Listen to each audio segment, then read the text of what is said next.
Raebareli. ACC ನಾಯಕ ರಾಹುಲ್ ಗಾಂಧಿ ಸ್ಪರ್ಧೆ ಮಾಡ್ತಾ ಇರುವ ರಾಯ್ಬರೇಲಿಗೆ ಕರ್ನಾಟಕದ ಉಪಮುಖ್ಯಮಂತ್ರಿ ಡಿಕೆ ಶಿವಕುಮಾರ್, ಇಲ್ಲಿನ ಆಹಾರ ಸಚಿವರಾದ ಕೆಎಚ್ ಮುನಿಯಪ್ಪ, ಕೆಪಿಸಿಸಿ ಕಾರ್ಯಾಧ್ಯಕ್ಷರಾದ ಜಿಸಿ ಚಂದ್ರಶೇಖರ್ ಸೇರಿದಂತೆ ರಾಜ್ಯ ಕಾಂಗ್ರೆಸ್ ಪಾಳೆಯದ ಘಟಾನುಘಟಿ ನಾಯಕರ ದಂಡೇ ತೆರಳಿದೆ. ಚುನಾವಣಾ ಕೆಲಸದಲ್ಲಿ ಕಂಪ್ಲೀಟ್ ಆಗಿ ತೊಡಗಿಸಿಕೊಂಡಿದ್ದಾರೆ ರಾಜ್ಯ ಕಾಂಗ್ರೆಸ್ ನಾಯಕರು. ಇನ್ಫ್ಯಾಕ್ಟ್ ಡಿಕೆ ಶಿವಕುಮಾರ್ ಅವರಂತೂ ಮಂಗಳವಾರದಿಂದಲೇ ಉತ್ತರ ಪ್ರದೇಶದಲ್ಲಿ ಮೊಕ್ಕಾಂ ಹೂಡಿದ್ದಾರೆ. ರಾಯ್ಬರೇಲಿ ಹಾಗೆ ಅಮೇಠಿ ಎರಡೂ ಕ್ಷೇತ್ರಗಳಲ್ಲಿ ಚುನಾವಣಾ ಪ್ರಚಾರದ ಸಭೆಯಲ್ಲಿ ಭಾಗಿಯಾಗ್ತಿದ್ದಾರೆ. ಆದರೆ ಅಮಿತ್ ಶಾ, ಬಿಜೆಪಿಯ ಚುನಾವಣಾ ಚಾಣಕ್ಯ ಅಂತ ಕರೆಸಿಕೊಳ್ಳುವ ಅಮಿತ್ ಶಾ ಈ ಬಾರಿ ಎರಡೂ ಕ್ಷೇತ್ರದಲ್ಲೂ ಕೂಡ ಬಿಜೆಪಿ ಗೆಲ್ಲುತ್ತೆ ಅನ್ನೋ ವಿಶ್ವಾಸವನ್ನ ವ್ಯಕ್ತಪಡಿಸಿದ್ದಾರೆ. ಅಮಿತ್ ಶಾ ಅವರ ಮಾತು ನಿಮ್ಮ ಮುಂದೆ. अमेठी और रायबरेली सालों से गांधी परिवार को अपना नेता मानते रहे, मगर उन्होंने कभी इनको अपना नहीं माना.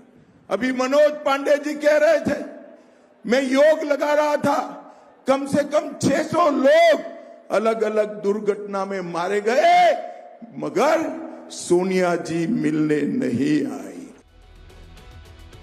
ಉತ್ತರ ಪ್ರದೇಶದ ಅಮೇಠಿ ಹಾಗೆ ರಾಯ್ಬರೇಲಿ ಇದು ಗಾಂಧಿ ಪರಿವಾರದ, ಅಂದರೆ ಸೋನಿಯಾ ಗಾಂಧಿ, ರಾಜೀವ್ ಗಾಂಧಿ ಇತ್ಯಾದಿಯಾಗಿ ಇದೀಗ ರಾಹುಲ್ ಗಾಂಧಿವರೆಗೂ ಕೂಡ ಆ ಎರಡೂ ಕ್ಷೇತ್ರಗಳು ಕಾಂಗ್ರೆಸ್, ಅದರಲ್ಲೂ ಗಾಂಧಿ ಪರಿವಾರದ ಒಂದು ರೀತಿಯ ಭದ್ರಕೋಟೆ ಅಂತ ಹೇಳಿ ಕನ್ಸಿಡರ್ ಆಗ್ತಾ ಇದ್ದ ಕ್ಷೇತ್ರಗಳು. ಆದರೆ ಕಳೆದ ಬಾರಿ ಸ್ಮೃತಿ ಇರಾನಿ ಅಮೇಠಿಯಲ್ಲಿ ರಾಹುಲ್ ಗಾಂಧಿ ಅವರನ್ನು ಸೋಲಿಸಿದ್ರು. ಇದೀಗ ಅಮೇಠಿಯಿಂದ ರಾಯ್ಬರೇಲಿಗೆ ಶಿಫ್ಟ್ ಆಗಿದ್ದಾರೆ ರಾಹುಲ್ ಗಾಂಧಿ. ಎರಡೂ ಕ್ಷೇತ್ರ ಮತ್ತೆ ಕೈವಶ ಆಗಬೇಕು ಅನ್ನೋ ಲೆಕ್ಕಾಚಾರ ಕಾಂಗ್ರೆಸ್ ಪಾಳ್ಯದಲ್ಲಿ ನಡೀತಾ ಇದೆ. ಆದರೆ ರಾಹುಲ್ ಗಾಂಧಿ ಅವರಿಗೆ ಬಿಜೆಪಿ ಪಾಳ್ಯ ಖೆಡ್ಡ ರೆಡಿ ಮಾಡಿದೆ. ರಾಯ್ಬರೇಲಿಯಲ್ಲಿ ರಾಹುಲ್ ಅನ್ನ ಮಣಿಸೋಕೆ ಬಿಜೆಪಿ ಕೆಲವೊಂದಷ್ಟು ಸಿದ್ಧತೆಯನ್ನ ಮಾಡಿಕೊಂಡಿದೆ. ಯಾವ ರೀತಿ ಇದೆ ಸಿದ್ಧತೆ ಅಂದರೆ, ಕೇಸರಿ ಪಾಳ್ಯ ಭರ್ಜರಿಯಾದ ಪ್ಲಾನಿಂಗ್ ರೂಪಿಸ್ಕೊಂಡಿದೆ. ರಾಯ್ಬರೇಲಿ ನಡಿ ಈಗ ಶುರು ಮಾಡೋಣ.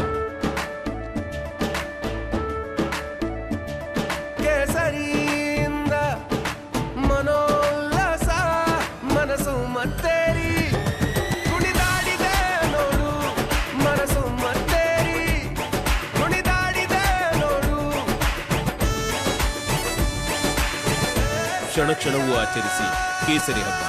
ವಿಮಲ್ ಬಾಯಲ್ಲಿ ಹೇಳಿ ಕೇಸರಿ. ವಿಧಾನಸಭಾ ಕ್ಷೇತ್ರದಲ್ಲಿ ಬಿಜೆಪಿ ಜಯ ಗಳಿಸಿದೆ.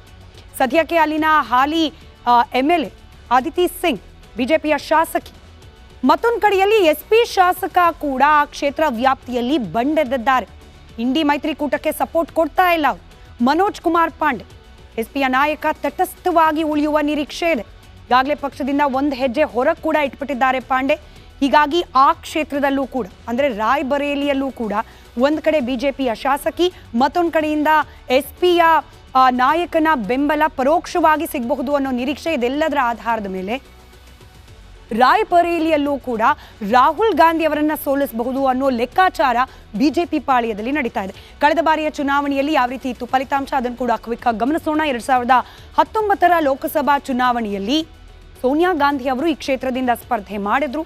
ಸೋನಿಯಾ ಗಾಂಧಿ ಅವರು ಒಟ್ಟು 5,34,918 ಮತಗಳನ್ನು ಗಳಿಸಿದ್ರು. 55.8% ಓಟನ್ನು ಗಳಿಸುವ ಮೂಲಕ ದಿನೇಶ್ ಪ್ರತಾಪ್ ಸಿಂಗ್ ಅವರ ವಿರುದ್ಧವಾಗಿ ಜಯ ಗಳಿಸಿದ್ರು ಸೋನಿಯಾ ಗಾಂಧಿ ಅವರು. ಆದರೆ ಈ ಬಾರಿ ಚುನಾವಣಾ ರಾಜಕೀಯದಿಂದ ಹಿಂದೆ ಸರಿದು ಮೇಲ್ಮನೆ ಪ್ರವೇಶ ಮಾಡಿದ್ದಾರೆ.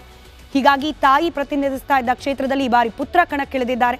ಕಳೆದ ಬಾರಿ ದಿನೇಶ್ ಪ್ರತಾಪ್ ಸಿಂಗ್ 3,67,740 ಓಟ್ಗಳನ್ನು ಗಳಿಸಿದ್ರು. ಅಂದರೆ 38.4% ಓಟ್. ಈ ಬಾರಿ ಚಿತ್ರಣ ಬದಲಾಗತ್ತಾ ಅಥವಾ ಕಾಂಗ್ರೆಸ್ ಕೈ ಹಿಡಿತಾರಾ ರಾಯ್ಬರೇಲಿಯ ಮತದಾರರು? ಗಮನಿಸೋಣ.